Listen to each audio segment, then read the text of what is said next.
Terminator Dark Fate. Alright everybody, it's finally here, Terminator Dark Fate. This is a movie I've been looking forward to for quite a while now. I'm a big fan of this franchise. I've reviewed all 5 of them leading up to this release, and this will be kind of spoiler free. I will say a couple of things, but they're things that are revealed pretty early on. So if you are worried that I might say something major spoiler like, then click away. Go watch the movie. If you just want a quick thumbs up, it's a good movie. There still is not a bad movie in this franchise. But if you're curious about my thoughts on the other movies, I will leave a link and you can go see my thoughts of the first 5 Terminators. Now, let's talk about this Tim Miller 6th installment. So Terminator Dark Fate once again tells a story of a woman named Grace who has been sent back in time to 2020 to protect this woman named Dani in Mexico because another cyborg or Terminator has been sent back to that same year to kill her. So she has to protect her. Once again, it's a very similar story, just like the first 2 and the third one, and like a lot of them. So yeah, same stuff. Now, before we go into the things I like about this movie, let's just talk about a few things that I did not care for. A very small one I want to just get out of the way, just a personal nitpick, or just a personal dislike, is that this is creating yet again a third timeline. It's ignoring 3 through 6 or 5. 3 through 5, it's creating a third timeline in this franchise. It's now officially like the Halloween franchise of action movies, where when you talk to casual fans, you have to explain shit like, well, no, you gotta ignore that now because in this timeline, they're not brother and sister no more.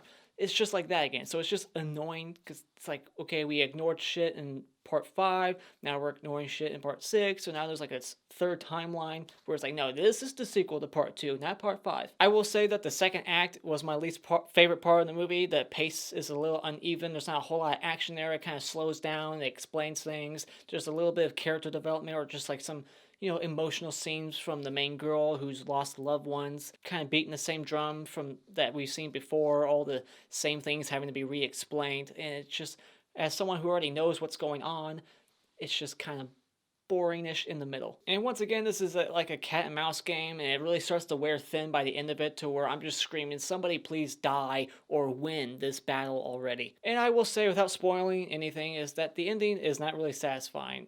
It's kind of like been there, done that. Okay, where do we go from here?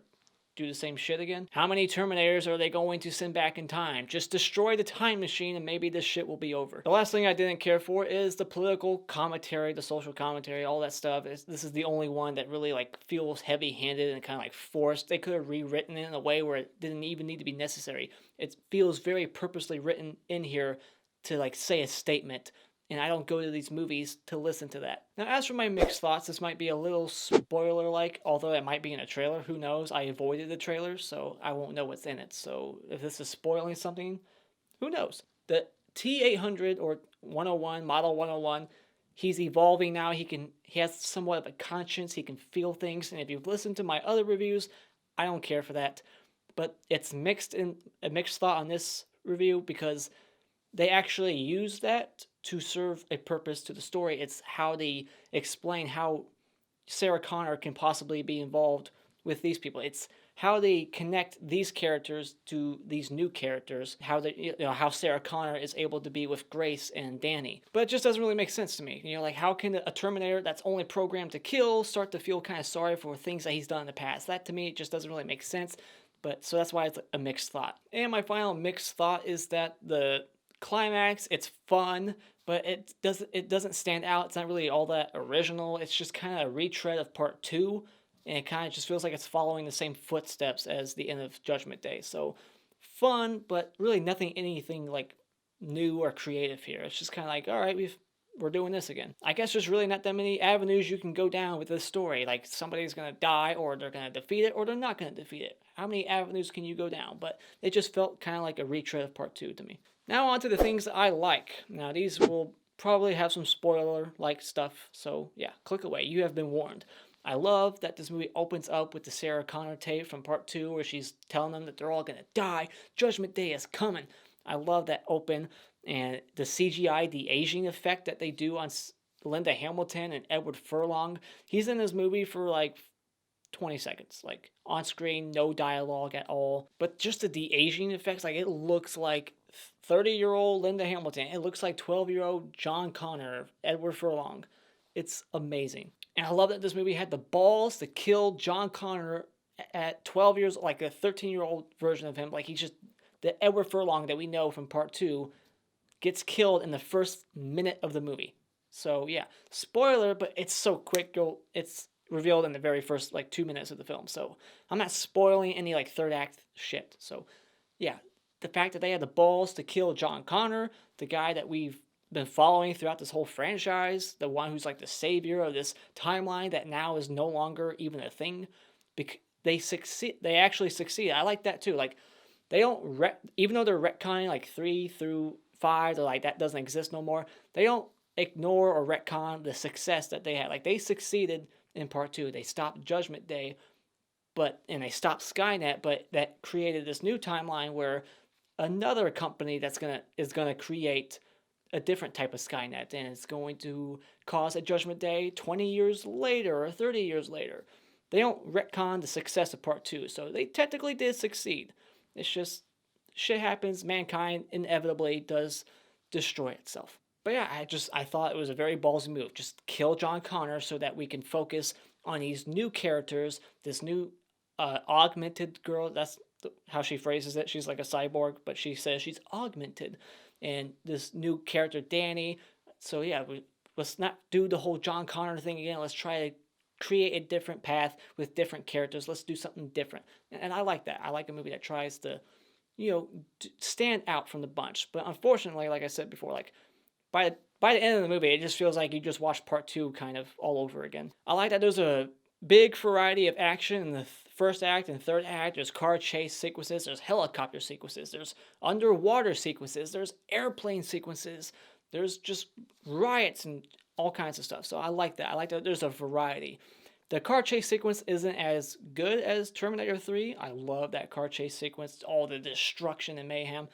This one doesn't quite line up with that, but it's still pretty awesome. It's definitely popcorn fun. Another thing I really dug, and I knew it from the opening, I was like, yes, we're going back to the roots of the original tone of this series. 1 and 2 were very serious. 3 was kind of like a mixed bag, like kind of serious, but lots of corny like jokes, and Arnold getting those star glasses, going to a ladies' nightclub, just lots of weird humor in part 3. 4 went back to serious, and then 5 was like 3 again. There was lots of humorous characters like J.K. Simmons, that's his name, right? And it just felt like a popcorn movie. Like the tone was kind of weird in part 5 to me. This one, I really like that they went back to that dark, serious tone of the first 2. It feels like a legit sequel to the first 2 movies in tone and atmosphere. But there also is humor in this movie, but it's very subtle. It's not that much of it, but when it does happen, when there is humor, it doesn't get in the way. Oh, and by the way, I love that badass Sarah Connor is back. She's back, baby, and she is kicking ass. And my last positive is I really dug this new villain. You gotta make these villains stand out. We can't just do the whole T-800 again. We can't just do the whole T-1000, TX, whatever. This one is very reminiscent of the TX in part 3, but he has this new ability, or she, or it. It's it, really. There's no gender, not with this thing. This Terminator, whatever they call it in this movie, I forget what they have a weird name for it. But it's got this ability to kind of like separate itself. So it's liquid like the bad guy in part 2, but it's also got the skeleton like the T-800 in part 1. So it's the best of both worlds. He can just separate himself and be 2 figures at the same time. And I thought that was a cool new addition to the villain. At the end of the day, it's a fun sequel. It's just kind of a retread of things before. There's not anything really new here. It's kind of the same thing as the first couple of movies. It's not doing anything really that different, but it's still fun. It's still enjoyable. It's got great performances. It's got great action pieces, great action sequences, a great variety of action, and a great villain. So there's definitely things going for it. It's just not the best in the franchise to me, personally. But yeah, I got some nitpicks with it. But at the end of the day, I'll say when it comes to Terminator Dark Fate, this is definitely worth adding to your Terminator collection, so go out and buy it. And those are my thoughts on Terminator Dark Fate. What did you think about it? What is your ranking of this franchise? Put it in the comments below. I'd be curious to hear your thoughts.